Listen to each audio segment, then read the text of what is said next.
gumagamit tayo dito ng chiller or yung parang refrigerator na nilalagay natin yung itlog everyday na hinaharvest po, ilalagay yan.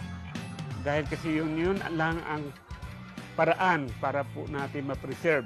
Pwede natin i-prolong yung buhay ng itlog na hindi masisira. Dahil po sa kaalaman ng lahat, yung itlog po, pag ilagay natin sa labas, it takes only 7 days na talagang maayos pa yan.